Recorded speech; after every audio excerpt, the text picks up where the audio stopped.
Hey, I'm Michael from Distro Mike, and today we're going to be letting you know, does HHC get you high? And the answer is yes. HHC definitely gets you high.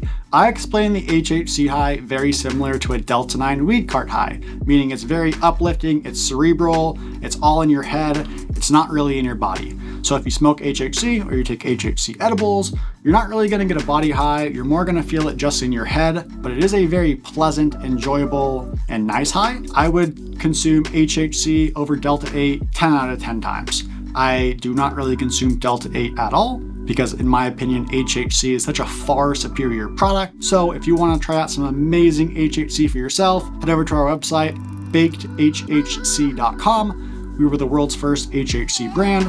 And if you enter coupon code HHCHIGH at checkout, you'll get 20% off your first order. Thank you for tuning in. If you have any questions, please let us know.